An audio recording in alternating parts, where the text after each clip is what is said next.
All right, welcome back to Wild Outdoor Living. It is full-blown winter here in Idaho, and we're going to be talking about bike lights that you need for riding in winter weather. So we're going to be talking about, as usual, proper winter riding. For most of you guys that live in warmer climates, that maybe you're just dealing with it getting darker, there's going to be helpful tips for you guys as well. But the majority of the content is going to be focused on real dark winter riding. So stay tuned if you ride any time during the winter and you deal with changing daylight and ice and snow. And if you deal with any of that, you're gonna love this video. So we're gonna be talking about how many lumens do you need, what type of light is best, what run time are you looking for. We're gonna be talking about durability, waterproofing, whether you want a single unit or a unit plus an external battery. All these things are important. All of these things are in the marketplace. We're going to be talking about the really cheap lights versus the name brands, why you should get one or the other. So let's jump right into it. First thing is lumens.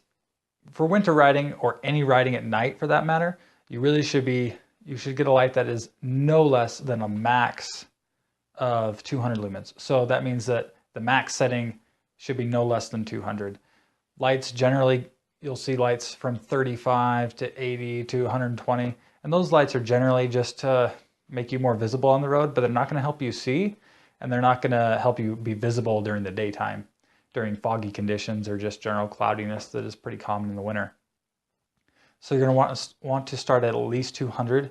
That will allow you to see where you're going at night, and then the lights go up from there. So there's a lot of lights that are 200, 250, 350, 450. You'll see a lot in the 700 range.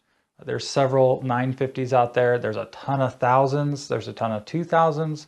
There's a few that are even higher than that. There's some genuine 3500 lumen lights out there, and they get very, very expensive, especially as you pass 2000 lumens. They get extremely expensive.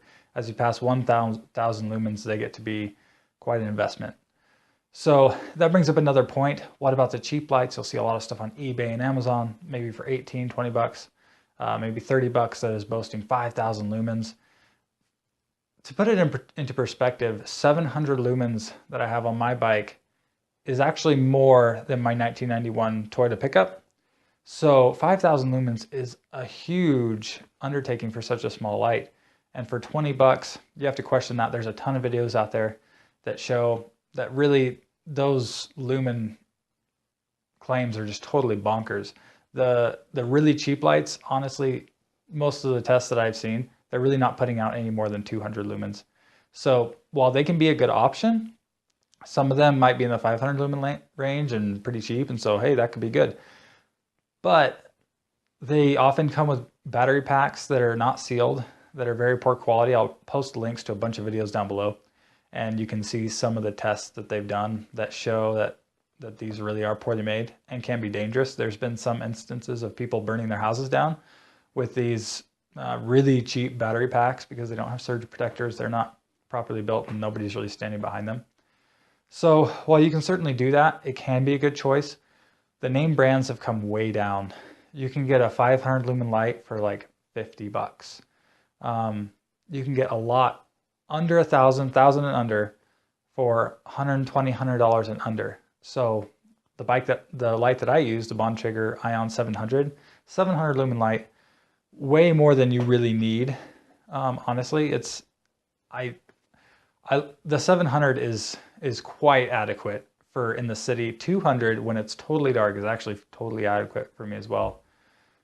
So that light, right? I mean, it started out about 100 bucks from Trek. Right now it's selling for $80, and there's tons of those available. We will talk more about that light later, but there's a ton of stuff from Cygalite, Night Rider, Urban Commuter. Or Light in Motion, I should say. Light in Motion has their urban light series. So there's a ton of lights out there that are under $100. Some of them even at 50 bucks that are absolutely adequate, totally safe, totally tested. Their lumen counts are absolutely verified. So, and they have great run times, totally waterproof, all these things. So for me personally, I do not want my light to die when I'm out there on a winter ride, especially if I'm out in the woods, that would be a disaster. If you've seen our rail trail video, you know, we were out there for 3 hours in the dark, and had our lights failed at any time, we would have been completely lost. It was absolutely pitch black. There was a little bit of cloud cover. And so that would have been a total disaster. And we were able to ride, I would say 90% of the way on the 200 lumen setting. And that was just with one of our lights on. We could get away with both of us riding with just one of the headlights on. And then later on, we turned both on. It was just such a relief to turn those lights on and to know, even though it was super cold and we were, you know, in a very remote area, we could see where we were going, you know, and our equipment was reliable, and we didn't have to worry about that. That's a huge weight off your shoulders. To me, that's worth the $80 versus the 20 that you're going to pay. You know, that $30 difference is absolutely worth it. So yeah, the lumen count is super critical, at least to get to that 200, and then it's up to you how bright you want it. I've noticed that actually 200 lumens is totally adequate in pitch dark conditions. And then when there's other headlights or you're competing with street lights, the higher lumens is better, and you stick out more to traffic and you can see more of the road. The second thing that is really important is waterproofness. So no matter what kind of light you choose, whether you're getting a cheap light or whether you're getting a higher end light or whether it's 3000 lumens or whether it's 350, it really needs to be totally sealed, totally waterproof. They put a lot of salt, sand mixtures on the roads. Trucks drive on the road and they bring mud, and there's a lot of slush that can happen. There's a lot of water that can come up from the road. So they need to be totally waterproof. Even in absolutely cold, super cold climates where it's really remote and you're not worrying about salt, just the simple fact of condensation going on and off of that light every time you bring it inside is going to make a big difference and could cause the light to fail. So it needs to be totally sealed. Runtime is the third thing that you need to be aware of.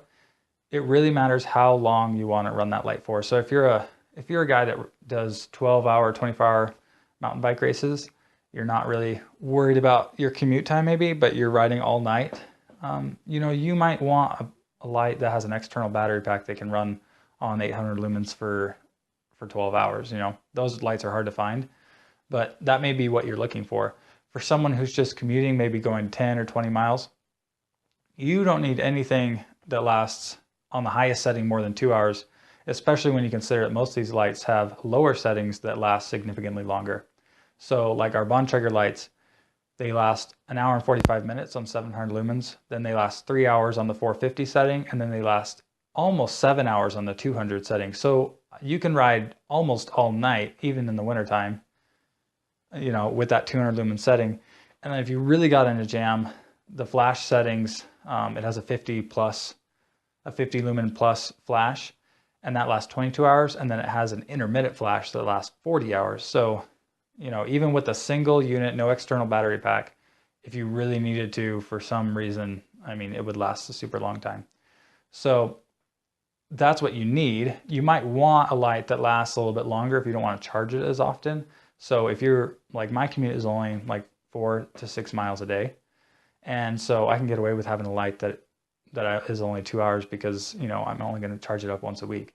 But if you're riding 20 miles a day, 10 or 20, you know, give or take, you're going to be running that light more, and then you might be having to charge it more. So your runtime might be a little bit more.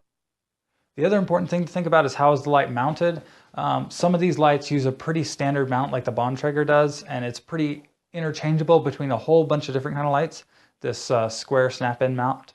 And looking for a light that uses a pretty universal mount is nice because you can switch it in between bikes. If you have different taillights, maybe from another brand, you know, you can use the same mount, and that can make your life a whole lot easier. Or you might want a light that is a mount that is really steady. So you can look into different lights that have a really steady mount. Most lights come with a rubber mount that attaches to the handlebars. The Bontrager lights are the same, but if you get their special blender stem, you actually get a fixed plastic mount that you can use as well, and you can also use it on their computers. So that's one thing to keep in mind, is how it's mounted. The next thing to think about is beam pattern. Some lights have a really narrow focus beam pattern, so it's really hot and really bright in one spot, but you can't see nearly as far. A good headlight will have a nice flood pattern. The one thing I like about the Bontrager is you can see it lights up the whole road, all the way across the road. The thing I don't like is that it also lights up signs that are like 20 feet in the air. So it lights up the whole road and then it lights all the way up. And so you lose some of the light that you're putting out to the sky, which at a certain point that's good because semis can see it. But finding a light with a hood might be more advantageous. So usually they have a hood just on top of the lens, and that can help direct the beam a little bit straighter and towards the ground. So that can be something you might want to look at. But generally, all the lights are going to be great. You need to check out the reviews for each individual light. I think this is important really for anything you buy, because yeah, like Bontrager may be great, but just recently their transmitter system got recalled. So even though they're going to do a great job of fixing that, you know, you may not want to buy a used light because you know that that particular one just got recalled. So anyone who doesn't know what the transmitter system is, basically I have the Ion 700R. There's also the Ion 700 RT. And basically what that means is that you have a remote on the bars, you can press a button, it'll turn on both your headlights and your tail lights. And you can press another button, have it dim. It has another button, you can bring the lights back up. So that can be a cool feature for road bikers that are out on a group ride and you know the sun goes down during the ride. You don't want to get off and stop, you just press it and everything comes on. For me, that wasn't an issue because I leave after dark. It doesn't get dark during my ride. And so, you know, I just pull, if I need to, I just pull over and turn the lights on and then keep going. So that's not a big deal for me, but it may be for you. In general though, I think the main takeaway is that you need to have a light if you're going to be riding. It gets really dark in the winter. The sun goes down around here like 4, thanks to daylight savings time. So, you know, I get off work like 2 hours after that. I'm riding home in the dark every day. So light is a must for me. Even during the day though, I turn that flash on because it's cloudy outside and there's fog. And so I've got lights running all the time because I know cars generally can't see. You blend into the snow and you want them to see you a long time before you do during the summer because they can't stop near as fast. Even if you've got a fat bike and studded tires, you know, they may not have studded tires. So giving people ample warning is really important on a commute. On a mountain bike ride, it's absolutely vital if you're going to ride at night. You need to be able to see the rocks. You need to be able to see your line. And I mean, like last winter, we went on a ride and we're like, yeah, want to go ride? Let's go check out some of the local trails. I'm like, sweet. So I strapped like 8 little flashlights from Cal Ranch onto my bike, you know, all up on the forks and the handlebars. And I was like, yeah, this will be great. And it worked. I mean, like I stayed on the trail, but I mean, I'd be riding along and all of a sudden there'd be nothing beneath me. Like, oh, well, that was a big drop, you know? And I went right back and rode that trail during the daytime. And I was like, how did we ride this in the dark, in the snow? I was just blown away that we did that. So mountain biking, it's just a total must. I see a lot of people are like, yeah, I got a flashlight from here and I strapped it on. And like last winter, I didn't ride at night very often. Just my schedule was different. And so I was like, yeah, this kind of works. But I feel riding with a light now, I'm like, why did I do that? Like, I was so retarded, honestly. It's a huge safety factor to be riding without lights. It's just ridiculous. So get some lights. Don't worry about what it costs. Just get what you want, make the investment. They're going to last you. If you get a good quality light, they're going to last you forever. At least as long as lights last, you know, they're high quality lights, you know, they like you would get a Maglite or any other high quality piece of equipment. That's what you should invest in your lights. I think there's a lot of things we can skimp on. If you look at my winter bike commuting gear video, which is taken off since it started snowing, there's some stuff I skimp on and I get, you know, used stuff and I get older stuff, but I think there's certain things you shouldn't skip on and lights are definitely one of them. So if you guys have any questions, please let me know. If I missed anything, please let me know. Leave comments down below, like, subscribe. We'll catch you later.